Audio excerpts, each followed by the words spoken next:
And we do some Muay Thai, kickboxing, JKD, striking stuff at the moment. Yeah, all very similar. Yeah, so we just put out a comedy video. If you had a chance to look at that, we're talking about modulating combinations.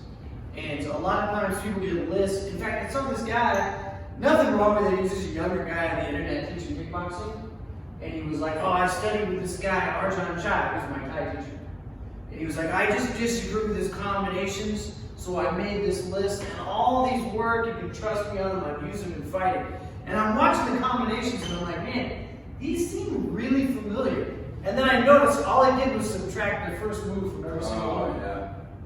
So like on the 4 counts, Arjan Chai's first 2 4 counts is orthodox and then reverse. So you go left kick, cross, rear kick, and then you go reverse, you go right kick, cross, kick.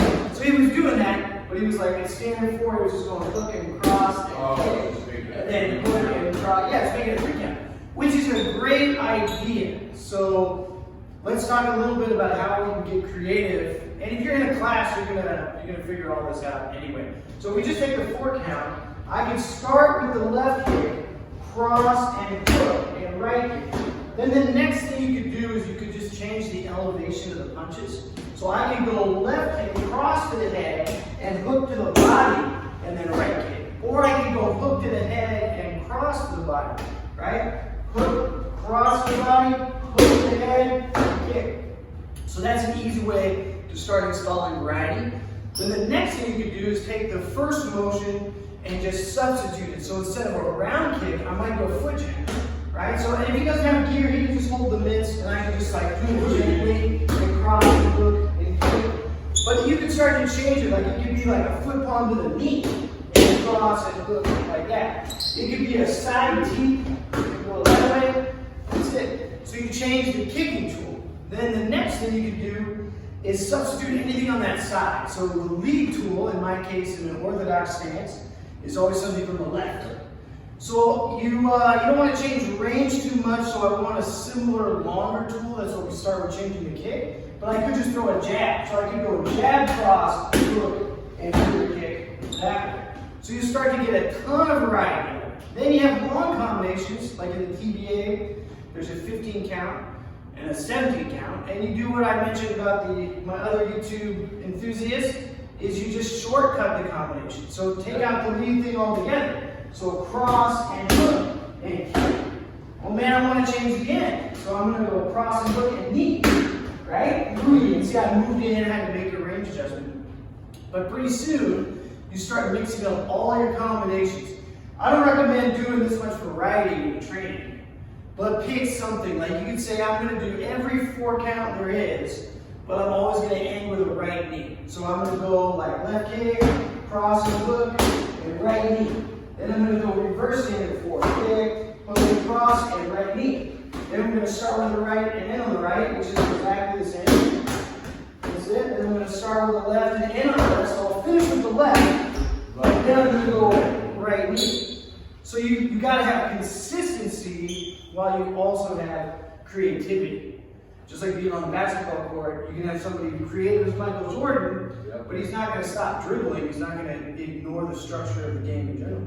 That's true. Sweet. So over the last couple weeks, if you were in class, we did about 14 different 4 counts. And go through that list that you have. If you need to, I can put it in the description. And just start making minor tweaks. Like everywhere there's a left kick, what's something I could do on the left side that would just fit in there? Yeah, those 5 that you have written down right there is really important too. Oh yeah, we're talking about just isolating techniques and curriculums. Yeah. And this is obviously the first step. Yeah, then we got to do it with outside stimulus, internal stimulus. So what I call internal stimulus or internal variety is what we're doing now. I'm an individual and I'm changing. I want to punch to the body. Oh, I want to make this an uppercut instead of a hook. Then external stimulus is now he's going to try to interrupt me or at least hit me before and after and make me work on some things from his perspective. So my coach is going to help me work on defense. Then we got to spar it. And whether that's timing sparring or full contact or whatever, you have to bring it out in sparring because otherwise you have a false belief that it will like always work magically here. Excuse me. You hear people talking, you can tell they've never sparred before. I would do this if you do that. It's like, okay, let's prove it. What is that? Because you don't get the benefit of what you're doing. Yeah. So it's, I mean, You burn a couple calories. yeah, that's true. That's true. And then I put repeat on there because you always got to go back to the drawing board. You know, did it survive the litmus test of changing the variety? Cool, let's move on. Hey man, can you try to hit me while I do this? Does it survive that pressure test? All right, cool man. Hey, let's do a little timing sparring. Put the gloves on. Can I bring it out in sparring? It might just mean I need a little more practice before it works. Like an armbar in jiu-jitsu. Yeah, because you're never done, right? That's Yeah, that's all. It's more apparent like jiu-jitsu and straight. Yeah. Like you never master. There's no way to master something. Yeah. Because we are always Oh, you're changing. crushing people's dreams now. Darn it. And, no, you're right though. It's like, well, now in the beginner, you know, the white belt, they're like, man, I learned an armbar, but I just can't pull it off while I'm rolling. That doesn't mean the armbar is necessarily garbage. People around the world have successfully done an armbar. Yep. It just means that you might need more practice. So I'm not a big believer in long combinations, like 15, 20. They're good for learning initial structure. But I'm never going to be able to spar Professor Eric and pull off 15 unanswered hits in a row before you get me back. Yeah. So I like doing 2s and 3s and 4s. And 4s are the same thing. It's like John Machado has a really good saying. He says you learn a lot so that you can perform a little.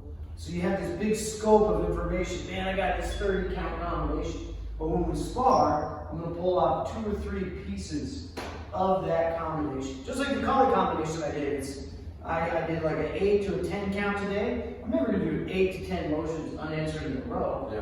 Unless the person has no clue what they're doing. Yeah, for sure. Maybe then, right? But then anything's gonna work. Then anything's gonna work. So yeah, you gotta have creativity, you gotta have variety, but you also have to have a little bit of structure, and you gotta spar. Even just with like your 8-year-old daughter. You know? Oh, I do. No, I play with like kids all the time, just moving around, and it's. Because it brings out creativity, finesse. You gotta move. You can't hurt them when the game is over. Yep. And so you learn a lot in a variety of different ways. All right, Warriors, thanks for watching. Please be responsible this weekend. Let's all work together and avoid super large gatherings. We really appreciate you. We hope you can open the academy again soon. Until then, Warriors out.